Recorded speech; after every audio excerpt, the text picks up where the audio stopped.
And look who has stopped by, courtesy of Pfizer, Joe Montana. Everybody.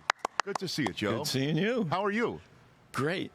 Did a guy send you a picture of me? A guy sent me a picture of you. That's right. His name is Reed Bergman. You were taking a picture with his lovely daughter, and this is, I sadly cut his lovely daughter out of the photograph because I just don't know if he wants her on camera. But there you are, Joe, wearing Rich Eisen Show gear. That's right. That's right. And every day.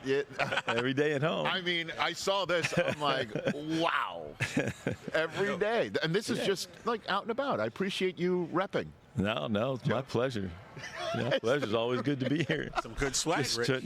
Just trying to do my best for you. I appreciate it, Joe. You're a team spreading the name. You're a team player. That's what you're known for. Now, you were in Atlanta because you were hoping to see a national championship for Notre Dame, right? Is that where you were? Yeah. Don't remind me. I'm sorry. They fell asleep in the middle of the game there for a while. Well, as you know, I'm a Michigan Wolverine. So I, for the only time in my life, rooted for Notre Dame. That night. So I don't know if it was me, joining forces with you that caused this to happen. No, must have been, because I'll tell you, they got off to a great start, and then, I don't know, they just kind of looked like a completely different team after the first time. I was like, wow, what happened? And then we actually left early, and we were catching a flight home catching a ride. Yeah. Got offered a ride by some friends back on a private plane, so we left a little bit early. Right. Two Notre Dame people. So when we were sitting there going, and then we're listening on the way, and we're going, "Oh my gosh, this is the best part of the game." I know, it got close at the end, a little bit. I'm not sure why they went bump and run agained that guy. That guy is unbelievable. You're talking about Jeremiah Smith. He is unbelievable. Yeah. So let me just jump into some good old-fashioned memory lane stuff, Joe. When did you realize Jerry Rice was particularly special for the first time? Do you remember that? It was in practice. Really, it was. The first couple of days of practice, he struggled. To be honest with you, he laughs about it, but I think balls hit him in the face and everywhere. It's just he was trying too hard. But the unique thing about him was the first time in practice, guys catch balls in practice. They teach receivers to catch the ball, turn and run 10, 15 yards up the field, and just to get used to making those moves. Well, he catches the ball, and I think the first time it was he runs 40 or 60 yards and scores a touch, crosses the end zone. And we're like, come on, dude, our practices aren't timed. We have to get in a certain amount of plays. So the longer we wait for guys to get back to the huddle, the longer a day comes. And go, you're the first-round pick. Come on, man, what are you doing? But you found out that was his work ethic, right? Mm-hmm. Every time he touched the ball, he would run to the end zone and scored 9 yards, 90. He didn't matter to him. And you ask yourself, is it a coincidence that he's the NFL's all-time touchdown reception leader? No, that's what he did every day, right? He did that every day of practice, and it became contagious because then it was the craziest thing because you would throw the ball to John Taylor, mm-hmm. and John Taylor would do that. You hand the ball to Roger Craig, and then he would do it, and then sometimes you'd catch all three of them racing down to the end zone. And the things you forget about is how the little things sometimes make a difference. We were playing the Rams in L.A., and we usually play well down there, but we were behind, and we were getting bad field position. And we're on the 4-yard line. I take a 3-step drop, throw a slant to John Taylor. He goes 96 for a touchdown, but Jerry was all the way down in the end on the other side, throwing a block to get him in the end zone. Now, we get the ball again. We're on the 6-yard line. Mm-hmm. Same 3 steps, same slant. He goes 94 for a touchdown. And Jerry is all the way down the field blocking again to get him into the end zone. So after that, I'm sitting there going, he can do whatever he wants because I've just thrown 2 passes for 14 yards. But in the books, that's 190 and 2 touchdowns. So go ahead, guys. And when did Bill Walsh and you start to connect in what you know is a meaningful way, now looking back, with you and Walsh? I think one of the things that Bill did with me was he put me into positions that were, and sometimes somewhat embarrassing, with Steve DeBerg. Yeah. And well, Steve would drive the team, and then he'd get in the red zone. They'd take him out. And he'd pretend like he's hurt, and I'd go in. But he just handled me a little bit differently. And then I think one of the things once he figured out that I figured out the offense and what his offense was about, Yes. was that he's going to call. We're going to try to get the ball down the field, especially early on. We didn't have Jerry and we didn't have JT. And Dwight was there, but Freddie Solomon was on the backside of his career. And I said, I don't want you to force it. And I'm going to give you these other guys down here. Uh-huh. And those guys eventually are the guys that ended up saying, look, you get the ball to them. They can go the distance just like JT did, right? Well, you don't have to force ourselves down the field. There'll be a time where you have to force the ball. But for the most part, first down, defense, here's how defenses think. First down, you'll hear it on TV even. Hand the ball off, 4 yards, right? Mm-hmm. Can't give up 4 yards on a run on first down. First down, drop back to pass. Up, don't like that down there. Drop the ball to the tight end, 4 yards. Same 4 yards. But the defense going, oh, we stopped them, right? Because it was a pass, and we got 4 yards. But it's the same 4 yards. And that was kind of like part of our running game. And so I got to the understanding that it was okay to do that. And we would just meticulously move the ball down the field. And now, every now and then, we get a gain or a big chunk out of the receivers. But for the most part, he did not want you to make a mistake and try to force things if you didn't have to. The famous photo where you're drawing up a play in the dirt in Canada. You remember what play that was? What was that? No, you know what? I forget what game it was, but I was exhausted, and I came off he jokes about it, but we came off the field, and I got down on my knee, and I said, I'll be up, just give me a second, coach. And he goes, no, stay there, I'll come down to you. And we just start talking about the play that was going to be called. I don't remember what it was, but I mean, that was just the way it was. Like, and you had no idea somebody was coming in and taking a picture of that? No. Wow. Yeah. I don't know if you're aware of this, but I have told this to Steve Young himself. Steve Mariucci once fired off a timeout in a game that the Niners were winning. Do you know this? Because he wanted to recreate that photograph with Steve Young. Oh, I didn't know that. Fired off a timeout. And in a game like in the third quarter, they're up, I think, against it over Atlanta by double digits. And Mooch is firing off a timeout, and Steve Young didn't want to come back to the sideline. He's like, what are you doing? Like, let's keep this thing going. And he called Young over. Yeah. And he said to take a knee. He got down, and he told the photographer, get ready. Yep. And at that moment, the Gatorade kid came up and went and gave Steve some Gatorade and got right in the way. And he never got the picture. I'll have to give him some. Please. Because do that. I'll see Mooch here soon. Please tell him. I will do that. I think that was really weak sauce on his part. He used an actual timeout in an actual NFL game to try to recreate the photograph. That's funny. That is story. That's a good one. It is a good one. I love giving you. That's the first I've heard that too. It is a true story that actually happened.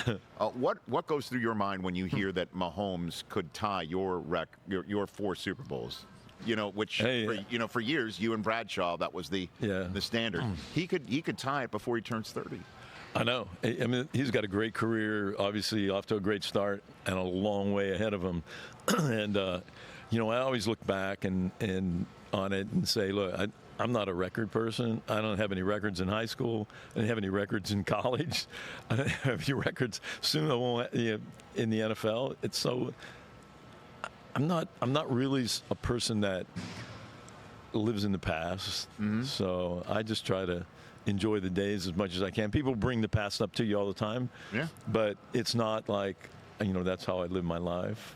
I've got a wife of 40 years coming up the end of this month, mm-hmm. four great kids and 3 grandkids right now, and so we try to live that life around there. And you never pop on YouTube for the grandkids and say, here's what Grandpa used to do? No, not at all. That doesn't happen? No, not at all. No. No, I can't tell you the last time I was on YouTube. Oh, maybe YouTube TV, but there you go. Yeah, but yeah, I just don't. I'm in the tech business right now, but I'm not a tech person. Sure. So, Okay. Well, so you just don't. Yeah, just because my kid. Hey, how do I do this? Show me how to do that. I love it. So what are you doing with Pfizer, Joe? Well, I've been with Pfizer about a few years now, and we've been talking about pneumococcal pneumonia for a year or two now. And we've seen a little more of it on TV, and right now the CDC has just lowered the at-risk rate age limit from 65 to 50.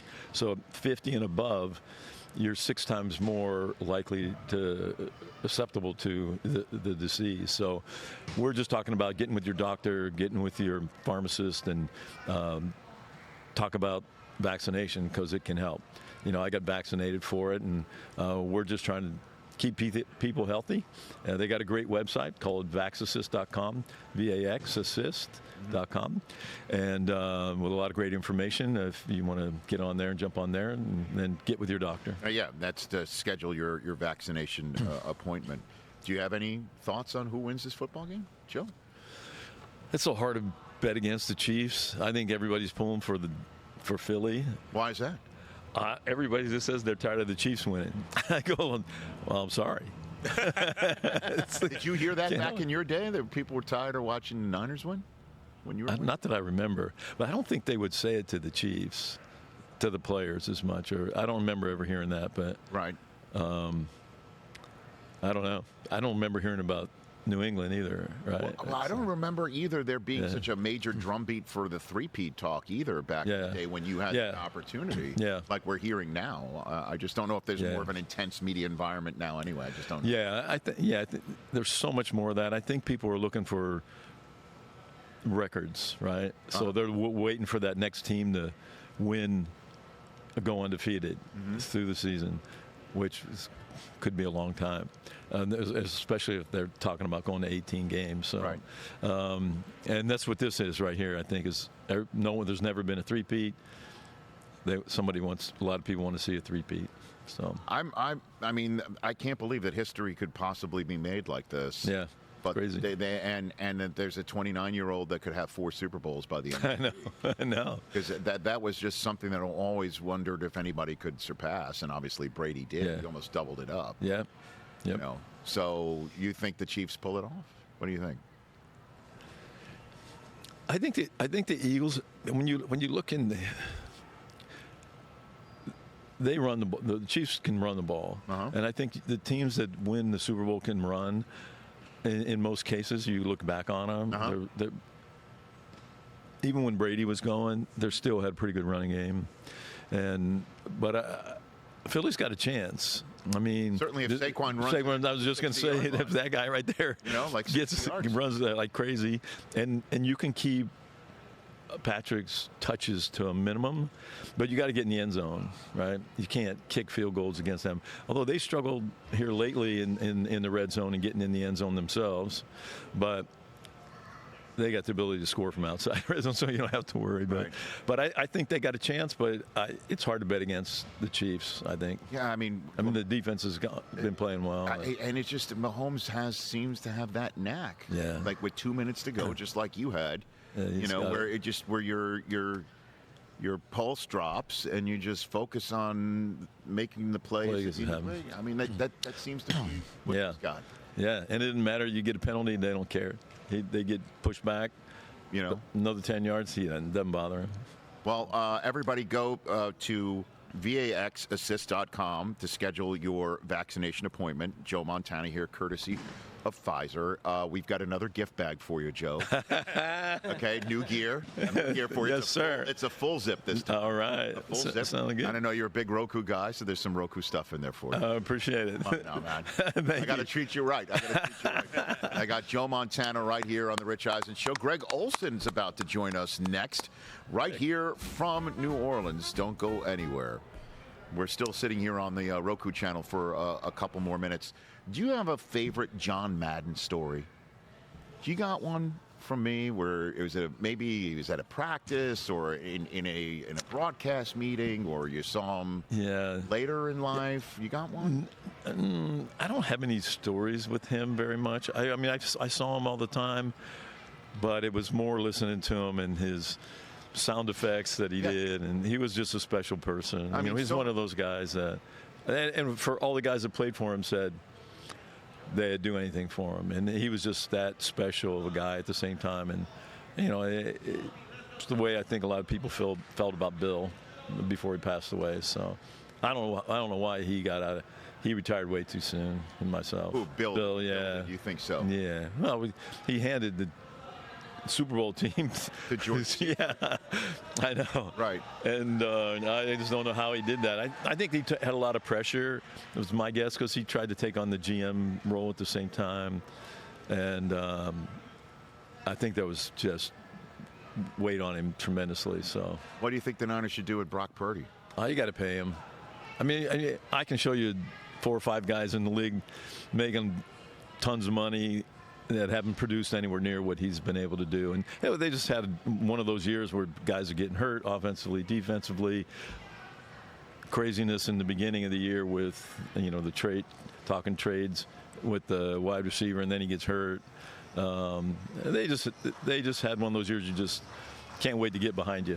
Yeah, just chalk it up to that. Move on. But you think Purdy is the quarterback of the future? Pay him and yeah, I think he's got a good understanding. I think one of the things I thought they pressed a little bit towards the end every time they got behind. So you saw Purdy get sacked more times. First of all, you've got some offensive linemen who are hurt, and so now you're making him hold the ball longer. And sometimes I don't know. It's only on TV that I can see, and which I hate to make that judgment. But when the guy gets sacked and I can't see a wide receiver or any receiver on the screen, it looks like they're trying to push the ball down the field, and that's not what they do. That's not typically what they do. Yeah, I mean, it was just yeah, right from the get-go, right? Yeah. McCaffrey's not playing. Yeah. He's got not 1 but 2 Achilles. Yeah.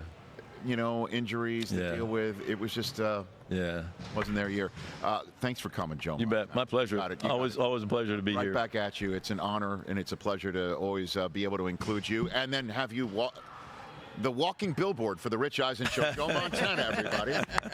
Catch the Rich Eisen Show every single day on the Roku channel, 12 to 3 Eastern, for free.